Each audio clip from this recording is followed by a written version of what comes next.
From CBS News Bay Area, this is the Evening Edition. Live from the CBS studios in San Francisco, I'm Brian Hackney. And I'm Andrea Nakano.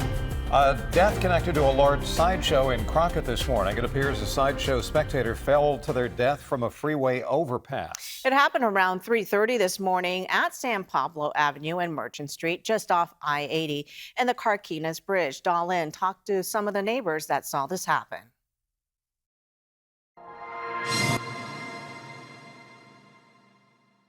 As a single police car waits for backup, a driver ignores the officer and spins donuts in the intersection while spectators cheer. A short time later, dozens of people gather next to a gap. One side is the westbound I-80 off-ramp. The other is the on-ramp. It appears someone fell through that gap. After the cars cleared out, CHP officers moved in and found a body 40 to 60 feet below the freeway ramps. It's just an unfortunate situation. I mean, they come up here, they think that everything's going to be okay and it's a great time, but it's pretty dangerous. The Sideshow woke up neighbor Vince Gordon just before 3:30 Saturday morning. He called 911 to alert police. It's over the top loud. It's crazy. He says parked cars jammed up the freeway ramps and some spectators started jumping across the gap to get a better view. Bunny hopping, so they bunny hop from the one side of the freeway over to this side so they can get over in a closer view to find out what's going on and watching the Sideshow. He believes someone miscalculated the jump and fell to their death. The CHP says officers are still investigating, trying to determine how the fall happened and whether it's suspicious. A few witnesses stayed behind to talk to investigators. Vince estimates there were about 150 cars and more than 200 people at the Sideshow. He says that this intersection has been a hotspot for the last 6 years. As they're spinning, last night the guy set off fireworks in the middle of it. I mean, it's like nuts. It doesn't make any sense. Vince says he's asked the county before to install a roundabout or something similar to deter sideshows, but so far nothing has changed. He hopes this tragedy pushes officials to act. Hopefully, I mean, kids start thinking before they do this sort of thing. We don't know the victim's name and age yet. The CHP will release that information after the family is notified. So far, no one has been arrested in connection to the Saturday morning Sideshow. Bay Area transit funding also in the news. New support has pushed a vital funding bill onto the governor's desk. It follows fear that local transit systems would cut service. You might remember that Dahlin reported last week on the scramble to save Bay Area transit because they're out of money.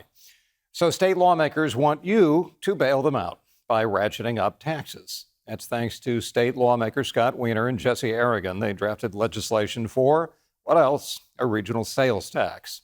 Citing BART's $375 million deficit, SFMTA's $320 million deficit, and AC Transit running a $238 million deficit.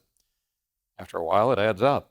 In no time at all, the bill for doing that sales tax is on Governor Newsom's desk. Earlier this week, he did commit to financially support Bay Area transit agencies. The dollar amount, though, is still unclear.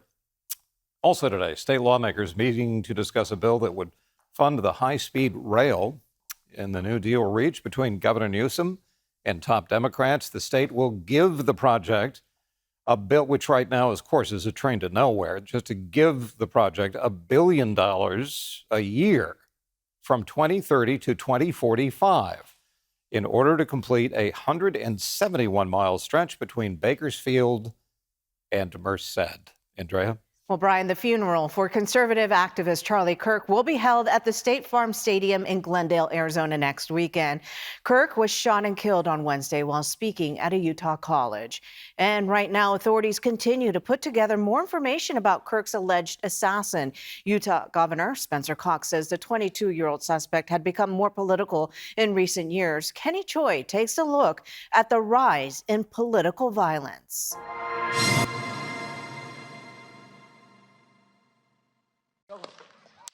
From the assassination attempts of President Trump during the 2024 campaign to June of this year, when 2 Minnesota lawmakers were shot and killed, high-profile incidents of political violence in the country have become prevalent. The incidents are an outcome, if you will, of an increased level of polarization in the United States, of pro-violence rhetoric on the part of elected officials. Dr. Garen Wintemute is director of the UC Davis Violence Prevention Research Program. The vast majority of Americans wholly reject political violence as a way of resolving our disputes. Wintemute and researchers have studied data and conducted national surveys on political violence since 2022. In those annual surveys, about 30% of adults believe that physical violence is usually or always justified to advance at least one political purpose. That kind of thinking out in the public can create a climate of acceptance for violence that makes it easier for violence to happen. San Mateo Board of Supervisor and former Congresswoman Jackie Speer, who was shot 5 times during the 1978 Jonestown tragedy, spoke about the shooting death of conservative activist Charlie Kirk. He was a young man with a point of view that had a lot of followers, and now he's been silenced. And it's more than a tragedy. It is a violation of all the principles that this country is based on. Dr. Wintemute cautions against this type of violence becoming commonplace. We have got to reverse that climate of acceptance. We simply have to create a climate in the United States, a culture in the United States that rejects violence. Other fire stations back open in Oakland after being temporarily closed because of budget cuts. An open house was held to celebrate the reopening for Fire Station 25 in the Oakland Hills. People who stopped by had a chance to meet firefighters, check out the fire engines, and the gear that crews use. Firefighters talked about wildfire and emergency preparedness at the event as well. We're asking people to sign up for AC Alerts. AC Alert is our alerting system for Alameda County. If there's anything that's happening within the city or the county, this is the way we can reach you. You know, it's a simply scanning of a QR code, putting your information in, and anything that's happening in the city will come directly to your phone. Last weekend, Fire Station 10 also had an open house to celebrate the reopening, Andrea. Well, across the Bay Bridge in San Francisco's Mayor Daniel Lurie celebrated the opening of San Francisco's newest park. It's located along Treasure Island's western waterfront. John Ramos was there for the ribbon-cutting ceremony. San Francisco has experienced so many births and rebirths that it has adopted as its official symbol the phoenix rising from the ashes. And that spirit was present at the opening of its newest park.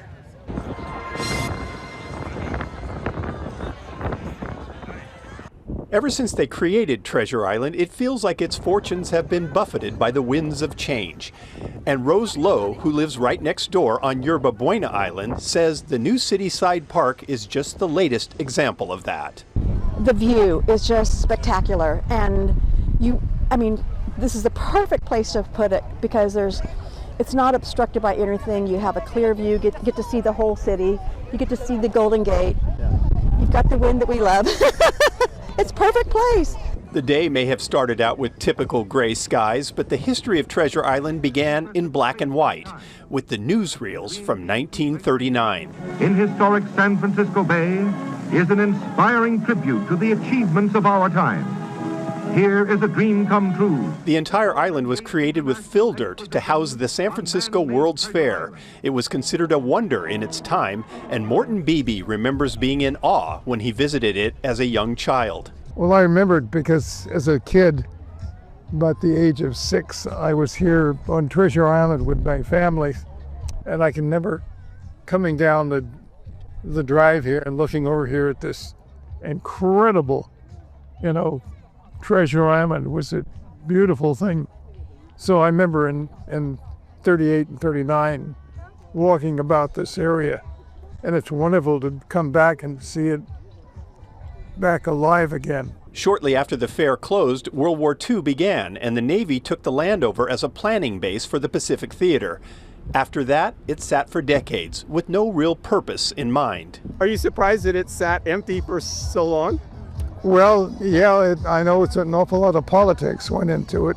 These days, the vision is housing, but not just that. They want to build an entirely new community here, and the park is just the first step in that. It's a little bit of a reward, a thank you for the residents who have been early adopters here so that they get to see the amenities really taking shape. But it's also a welcome to the rest of San Francisco to say Treasure Island is one of the most beautiful parts of the city of San Francisco, and come on out and be with us. Today, we are opening a park that captures the spirit of San Francisco. A park where you can see our incredible skyline and get the best view of the greatest city in the world. With that, Mayor Lurie cut the ribbon on the latest version of Treasure Island, with a vision for what it may become in the future. And it would serve so many purposes over the years. Now it's a delight to see it, it's such a gorgeous, peaceful place. The 6-acre park is just the beginning. As housing grows, so will the park, eventually adding another 18 acres and extending the entire length of the west side of the island. They say one of the best new restaurants in the country is in the East Bay. We will talk to those people who are saying this in West Oakland next, Aaron. And coming up in the forecast, look, there's rain up there. See it on the radar? Look at this system out here. What does this mean for us? Well, the truth is probably not what you would assume from looking at this. It is fall in the Pacific. It's waking up weather-wise anyway. But what we have here at home is a warm-up. Some of us close to 100, and it's coming pretty fast. So we'll look at that in the forecast coming up after the break.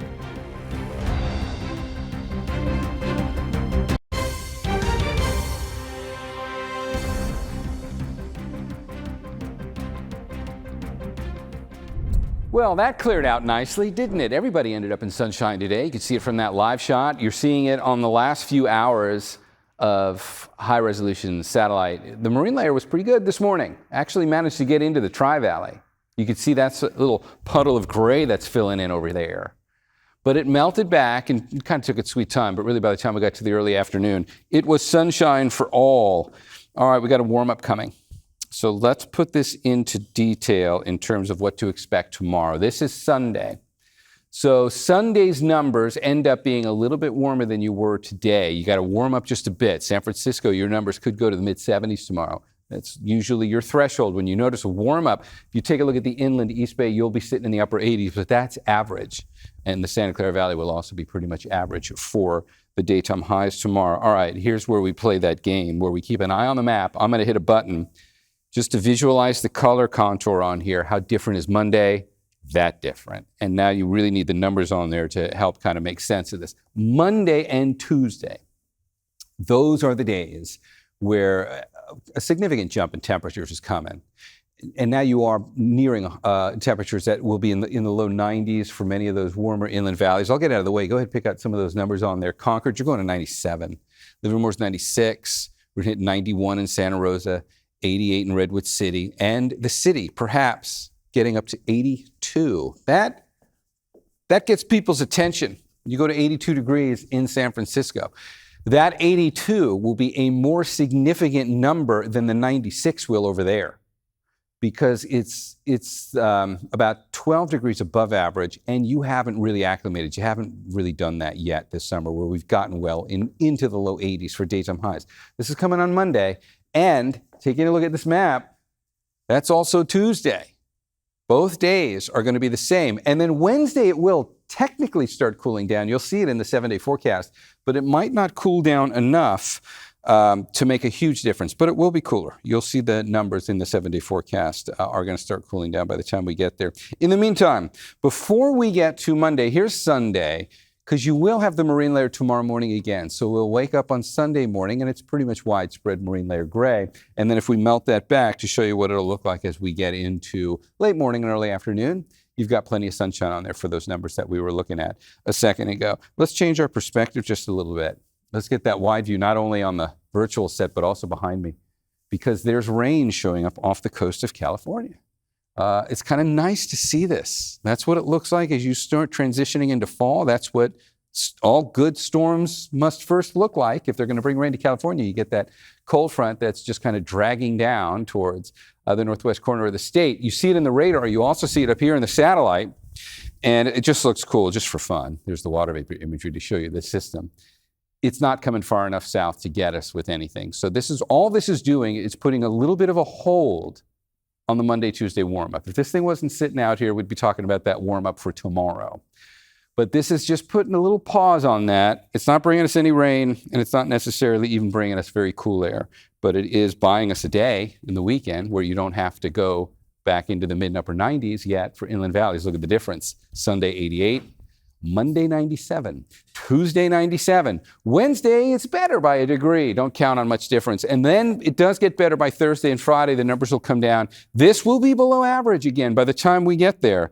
So just kind of make your plans. Really focus on Monday and Tuesday. And that includes, now I know we always focus on the heat for the inland microclimates, but this is when we're going to talk about the city. Probably don't need a heat advisory from this, but when you go into the low 80s, and there'll be a little more humidity in the air right now because the water temperatures are relatively warm off our coast. It's not going to be humid. It's going to be a little more than you're used to. Monday and Tuesday will be felt in the city as a pretty warm day. All right, I'll see you with more on this coming up in the next half hour. Brian, over to you. Alrighty, Darren, nicely done. Bon Appetit is out with its list of best new restaurants of 2025. It includes 2 popular restaurants right here in the Bay Area. One of those is Minnie Bell's Soul Movement in San Francisco on Fillmore Street. It's known for Southern-inspired dishes like fried chicken, barbecue, cornbread, mac and cheese. And the editor-in-chief of Bon Appetit is Jamila Robinson. Tells us how they decide which restaurants make the cut. It really does encompass everything that we've seen with so many of these restaurants, not only delicious food, but taking you back to a restaurant that tells you a lot about a neighborhood, tells you about ambition, tells you about a sense of place. And at the bottom line is it's food. Another Bay Area restaurant on the list, Sun Moon Studio in Oakland, where they serve a 12-course tasting menu over 2.5 hours. Wow.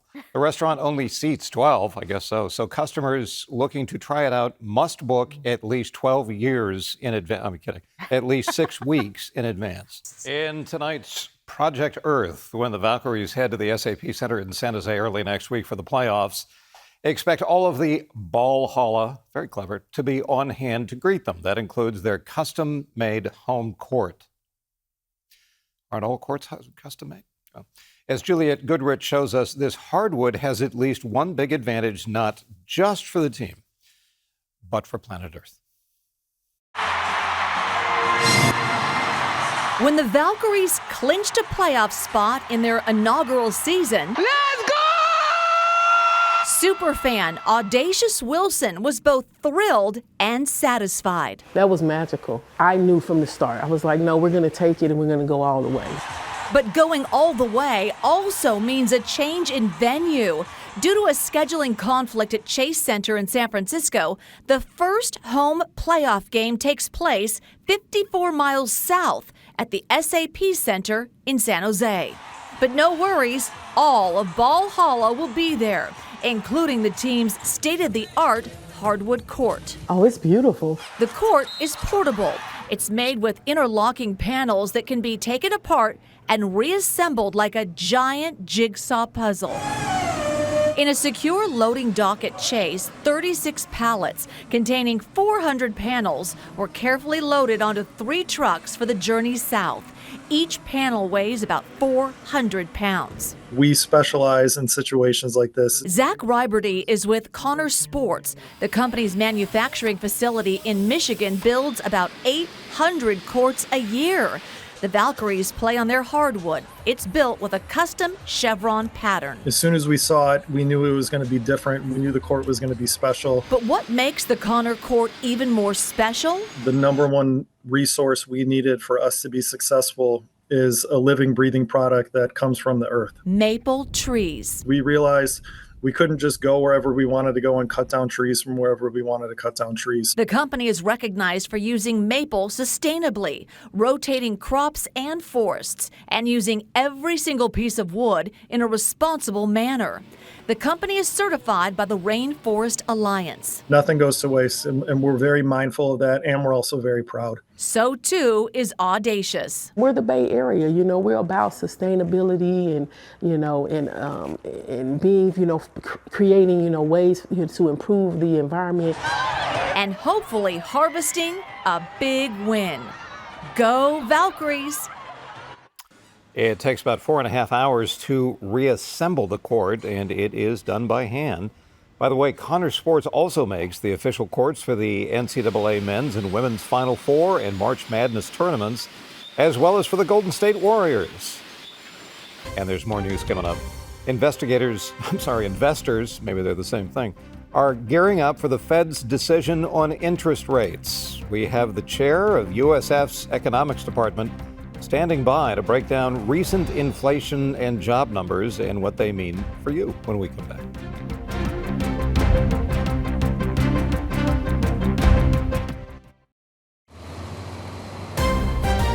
From CBS News Bay Area, this is the Evening Edition.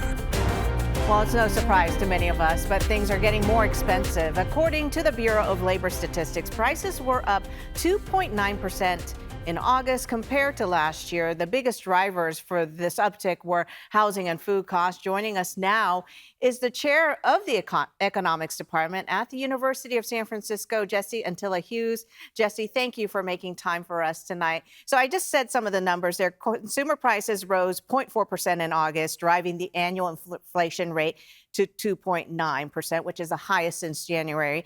And it seems like basic necessities such as fuel and groceries are being hit the hardest, fruits and vegetables going up 2%. So what do you make of all these numbers?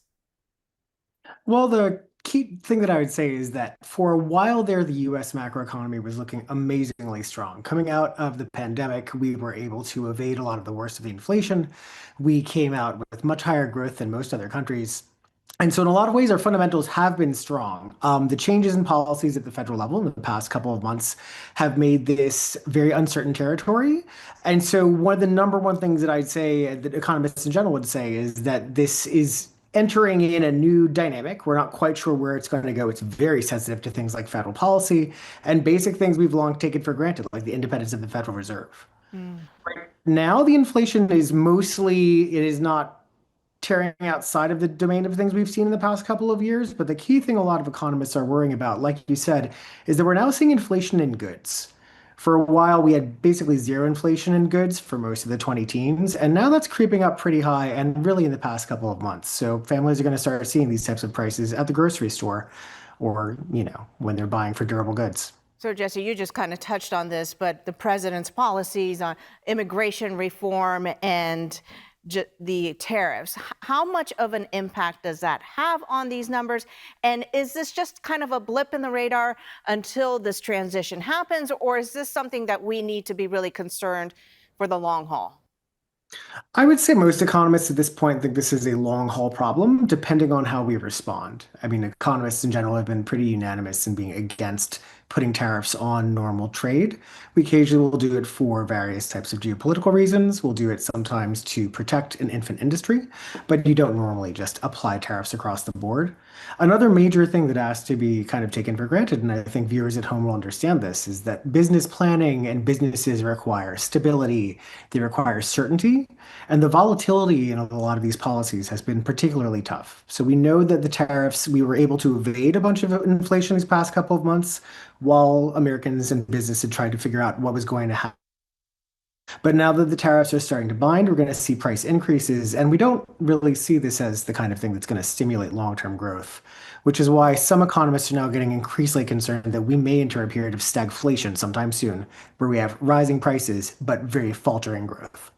All right, I want to get to the unemployment side of things. The unemployment rate rose slightly higher in August. A new data out on Thursday showed that the biggest weekly increases in jobless claims in about a year. 27,000 employment claims jumped up to 260,000 for the week of September 6th. What does those numbers say about the status of the economy? They're not good news. Up until relatively recently, it looks like a lot of how businesses have been dealing with these problems is not engaging in layoffs or anything like this, but simply, a variety of attrition, not hiring, this sort of thing. That's already bad enough if you are, for example, young, recently out of college and looking for work. We've seen huge drops in new hires for young people. We now have youth unemployment above 10%. And so similar to the issues with the tariffs, if this is a new type of macroeconomic regime where we're entering, where, a large scale business investment like a Hyundai car plant isn't safe as an investment, then there's going to be problems with the business environment. And we're going to keep seeing that sort of thing pop up in people's jobs and livelihoods. Is there anything that can be done at the federal level that could be a quick fix, like a drop in interest rates or something like that? Well, so we've got, as we know, we have rate cuts coming up. And now as of this week, it looks like instead of having 2 this fall, we're going to have 3. But in a lot of ways, our hands are tied here by federal policy. And I think that is one of the running themes, is that economists across the board are pretty unanimous that the policy is not particularly coherent in its aims, and it is changing rapidly. And so we have to preserve independence of the Fed, for example, both for legal reasons and the rule of law and its maintenance, and also because it is the sort of thing that we know will go wildly wrong if we're allowing the president to start pushing around interest rates as he likes. The flip side of this as well is that if we do a poor job of managing both inflation and growth, like we said, we could end up with a 1970s type situation where prices are skyrocketing and many people are unemployed.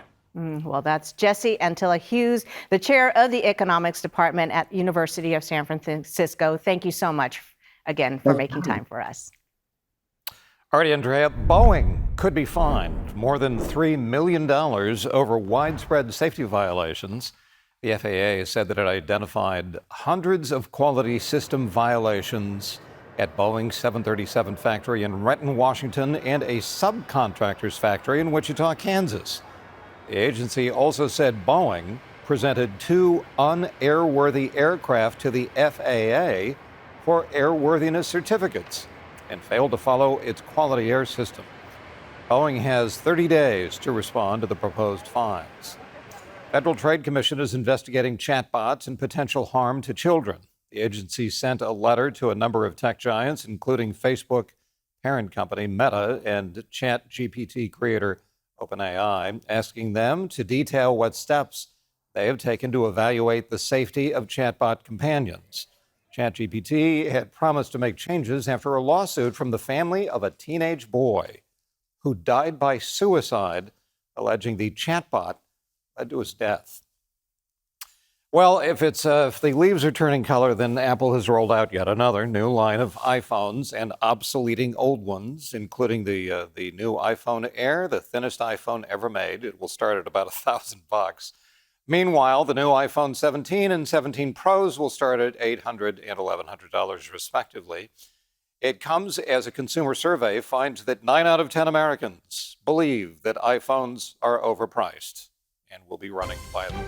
San Francisco's new housing plan is creating frustration in some communities, why there's a mixed reaction to increasing affordable housing in the city.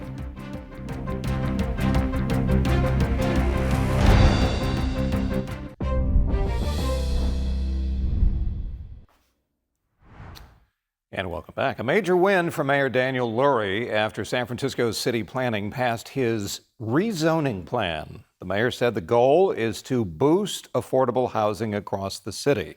Lauren Toms has details on that plan.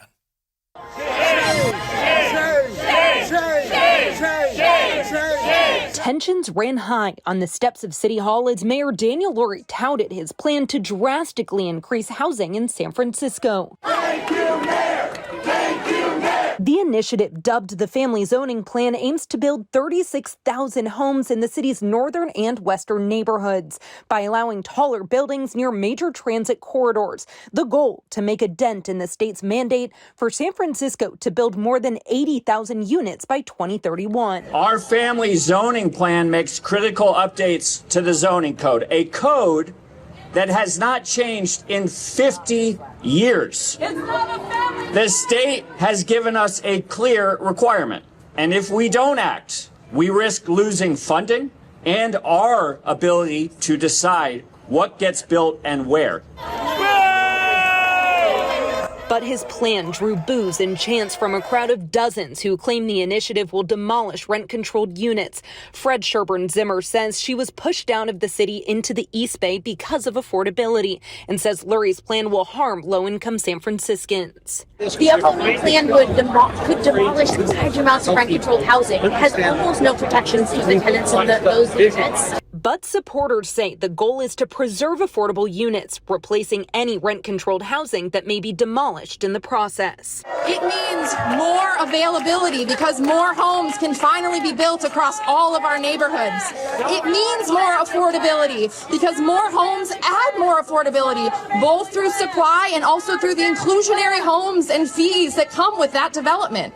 But that wasn't enough to convince the opposition, who worried the plan will harm the city's historic charm and what's left of affordable living in San Francisco. They fear developers and private investments will make the city more expensive to live in. No one believes your NIMBY nonsense. Sit down. But Lurie insists the goal is to incentivize more families to live and stay in San Francisco. Families and workers should be able to live in San Francisco.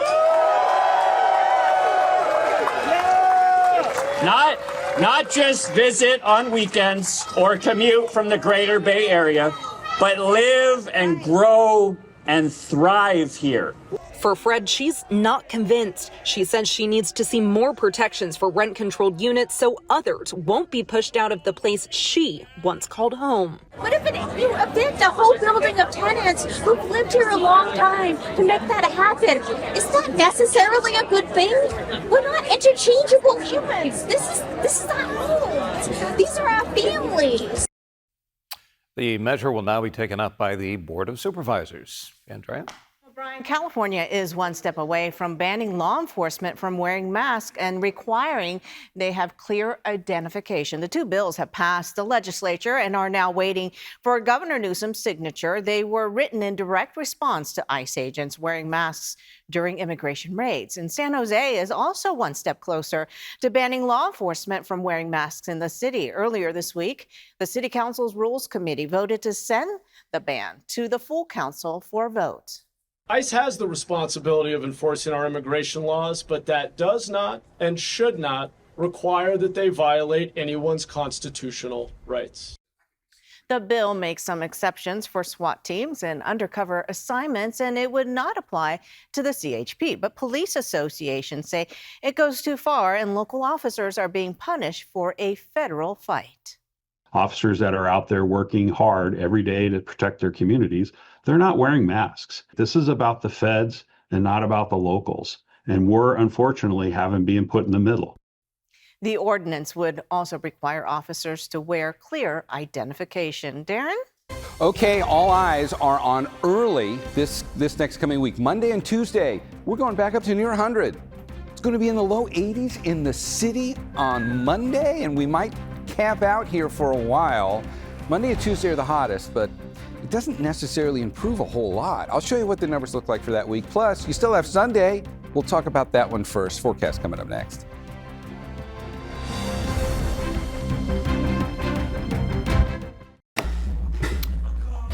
San Francisco's summer of live music continues. Shabuzi is performing tonight at Civic Center featuring other artists. Free concert was put together by the music label Empire to celebrate its 15th anniversary. One performer to hit the stage this afternoon was Red Leather. Goodness, we don't know any of these people, do we? He's known for his signature red fringe cowboy hat. Concertgoers tell us it's great to see events like this one bring people together. Everybody's smiling. Everybody's having a good time so far. This show is a great way to bring the community together, all different people. And since it's open to the public, there's not really any ticket situation. It makes it so anyone can come in, and it feels really nice to bring everyone together. Several other free summer concerts have taken place at Golden Gate Park in downtown. Concert ends at 7 p.m. All right, inside the virtual set right now, we've got all different kind of aspects of the weather today. Take a look outside those windows and you're going to see perfectly, beautifully blue sky. Marine layer was around this morning, but it finally melted back by late morning, early afternoon. Tomorrow's going to look very much like this. But if you look at the bigger picture as a whole, there are other things going on. You've got this pretty good looking system sitting out here off the coast. There is rain in this. It shows up when you look at the radar up there. You can see a few light bands of rain that are showing up off the far northwest coast. This system is actually doing us a favor. It's not going to bring us rain, but it's putting a hold on a pretty significant warm-up that is coming our way. It really doesn't kick in until Monday. So this pattern out here is kind of saving the second half of your weekend if you wanted to avoid some nasty heat, because we're locked in right now. But before we get to those numbers for the weekend, just a quick look at how this is lining up. There's rain out there. When you take a look at the futurecast, you can see what those showers look like and where they're going. They're going to get pulled off for the most part into the northern third of California and go through the Pacific Northwest and really not be a factor for us here at home. Just an interesting scenario to see. That pattern as it sits there, again, is slowing down the warm-up. So let's go in order. Here's tomorrow. Tomorrow, no real big warm-up, but it is a little warmer tomorrow because you're going to see daytime highs to climb about 5 or 6 degrees if you're inland. The city's going to warm up a few degrees. It'll go into the mid-70s tomorrow. And we are going to have a little bit of marine layer on this day. If we just take a look at how the clouds are going to behave tomorrow and watch the marine layer now, just this little scrap of it down there along the San Mateo County coastline, it builds in tonight. So along with the temperatures we just looked at for Sunday, this is Sunday morning, and you'll wake up with relatively gray skies. I don't think the North Bay gets any of it, but we will fill in a good part of the bay, and then those clouds, much like today, will melt back by late morning and early afternoon. You'll get plenty of sunshine. Let's go back now to that Sunday comparison.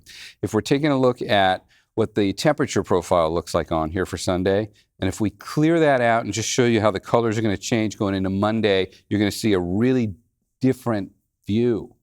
And Monday and Tuesday are the 2 days that we want to make you aware of. We're going to feel quite different when we get there because you're going to go up almost 10 degrees from where you were over the weekend. If you're inland, that means you're well into the mid and upper 90s. If you're in the city, that is a day going into the low 80s here for San Francisco. Look down the coast, it's going to be in the mid 70s in Half Moon Bay. These are the places that I think will feel this the most. You won't be as hot technically, but you also haven't acclimated to numbers that get into the low 80s in the city much. So you're going to feel it. It's going to be a noticeably warm day out there, even if you're not breaking records. And I don't anticipate that we will be breaking records with that. So how long are we going to stay there? Take a look at the 7-day forecast. If we look at that inland microclimate first, 88 tomorrow, and then 97 for Monday and Tuesday. That's your big jump. Doesn't change a whole lot until we get towards the early part of well, I should say the late part of next week with the temperatures on Friday and Saturday finally coming back down below average. And when we look at the 7-day forecast for the Bay, this is where we also have a bit of an issue because that's going to be warm. For the peninsula, East Bay Shore, and the city won't be 87, but you will be around 81, 82 on Monday and Tuesday. All right, guys, back to you.